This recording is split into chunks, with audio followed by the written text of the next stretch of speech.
नमस्ते। जय श्री माँ।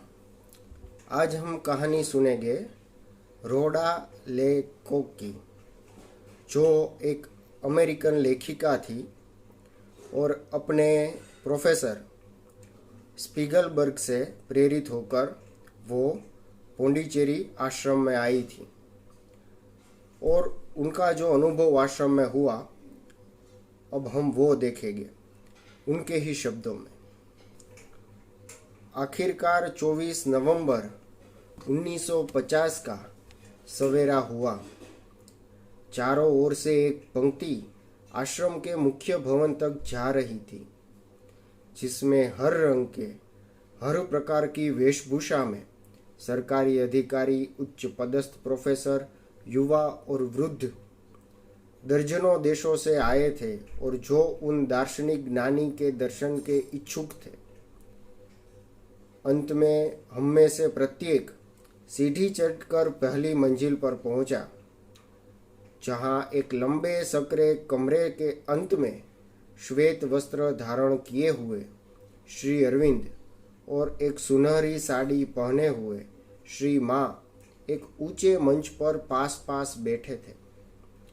पश्चिम की निवासिनी होने के कारण उन दोनों के सामने से बिना कुछ बोले केवल गुजरने का विचार मुझे कुछ हास्यास्पद लगा था। मैं अभी तक उस हिंदू विचार से अपरिचित थी, जिसके अनुसार एक ऐसी नीरव भेंट एक गहन आध्यात्मिक प्रेरणा दे सकती थी। पंक्ति में आगे बढ़ते समय मैं ध्यान से सब देख रही थी। मैंने देखा कि प्रक्रिया थी कि कुछ क्षण तक उन दोनों के सामने खड़े रहने के बाद श्री अरविंद के इशारा करने पर आगे बढ़ जाना होता था। अब आगे जो हुआ वह पूर्णतया अनपेक्षित था। अब रोडा है वो अपना अनुभव कहती है। जब मैं करीब 4 फुट के दायरे में आई, तब किसी प्रकार के शक्ति के क्षेत्र में चलने की सी अनुभूति हुई। जब वो श्री अरविंद के और माँ के पास आई, नज़दीक आई, 4 फुट के उसके दायरे में आई, तो रोडा को क्या अनुभव होता है कि वो किसी शक्ति के क्षेत्र में चल रही है। अंतःप्रज्ञा से मैं जान गई कि यह प्रेम की शक्ति थी, किंतु साधारणतया मनुष्य उसका जो अर्थ समझते हैं वह प्रेम नहीं। ये दोनों ऊपर की ओर सीधे उन्मुख, गियर्ड अप स्ट्रेट थे।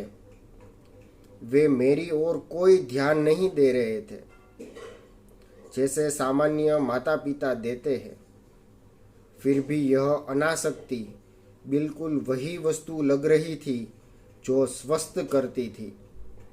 अचानक मुझे उन दोनों से आध्यात्मिक माता पिता के रूप में प्यार हो गया। अब सोचिए, एक अमेरिकन लेखिका, एक प्रोफेसर जो अपने अमेरिकन प्रोफेसर से प्रेरित होकर पोंडिचेरी आश्रम में दर्शन के हेतु आई है और जिसको कोई पूर्व ज्ञान नहीं है, वो अपना अनुभव बता रही है। और वो एक ही क्षण में श्री अरविंद और माँ को अपने माता पिता के रूप में प्यार करने लगती है। तब सब विचार रुक गए। मैं पूरी तरह चेतन थी कि मैं कहाँ थी। यह सम्मोहन नहीं था, जैसा कि बाद में स्टैनफोर्ड के एक मित्र ने सुझाव दिया।